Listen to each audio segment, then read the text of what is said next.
Richard Apperley. I'm the Assistant Director of Music here at the Wellington Cathedral of St Paul. Back in 2014, I was the audio curator at SOUNZ, the Centre for New Zealand Music. So part of my role at SOUNZ was trawling through the database of audio recordings that were passed to us from Radio New Zealand Concert and identifying works that could be rebroadcast or that needed new recordings to be made of. One of the works I found in the database was a work by Jack Boddy, music for the New Zealand Liturgy. Being a church musician, this really excited me, so I began digging to see what the audio was like and if it was usable.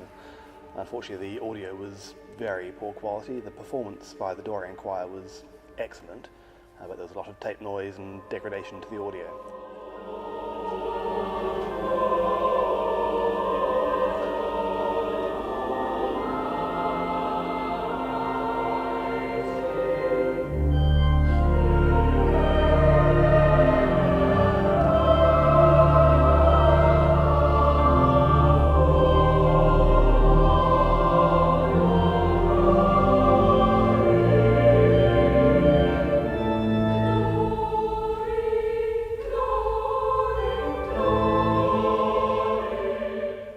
This then prompted me to see if I could actually track down the score of the piece. At that stage I was interested in having it performed here at the cathedral, but despite a fairly extensive search throughout music libraries around the country and talking to various choral conductors I know, all that we could find of the score was the choral parts for the Kyrie movement only, which was held in the Dorian Choir Library up in Auckland. After not being able to locate the score, we decided it would be a worthwhile piece to have reconstructed, and actually quite fitting for Jack's music to have it transcribed, as he was such a master of that art. We settled on Andrew Baldwin, who's a young composer who I worked with here at the cathedral. He was the composer in residence here for a while, so he has a very firm understanding of choral writing, but also about how to write for the organ, which is so crucial in a work like this. I remember first listening to them and thinking, oh my gosh, this is going to be pretty hard. But actually, interestingly, when I came to start, because Jack had written the piece so well and it's so well structured, it actually was quite straightforward. Also because it's a mass setting, the structure sort of is defined by that and the words and stuff. So things that came back in the music and sort of that sort of stuff. So that was helpful. But the way he'd written it as well was also really helpful because it meant that I was able to pick up clues that I might not have been able to hear in the audio the first time around. It might have come back later in the audio and I was like, that's that.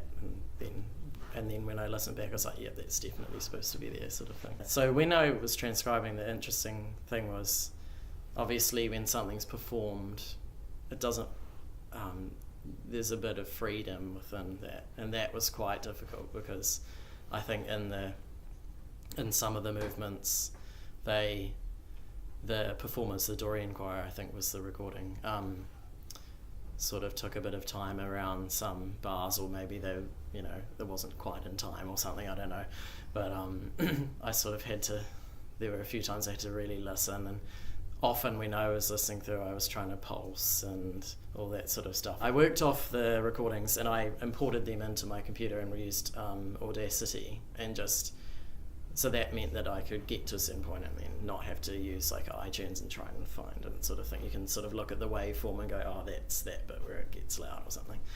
I also, where it got really complex, used the change speed thing, so you can actually slow it down. And although that sort of creates a bit of distortion, you can still work out. It is a bit easier if you're really struggling with something that's quite rhythmically complex. And there are only a few of those passages. Actually, the easiest part was writing the choral parts out, because I guess my ear, being a choral singer, I'm like, yep, that's that chord, because you can hear the relationship between the voices and sort of thing. But the organ was hard because at times in the recording, the choir was so present that you couldn't hear what you had to really listen to work out what was going on in the background. So obviously I got help with Richard with the organ registrations, because that's something I don't really know myself, don't have much knowledge of, and he's always been, when I was doing stuff at the cathedral, he'd always help me with the registrations, which was great.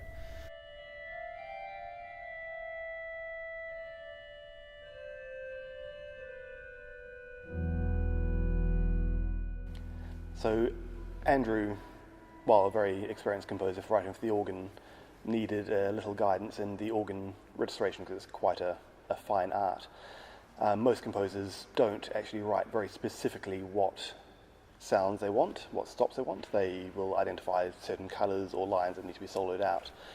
What I tried to do from the audio recording was to go through and identify as closely as I could what the organist had actually used, and then to translate that into readily accessible terms for other organists to use.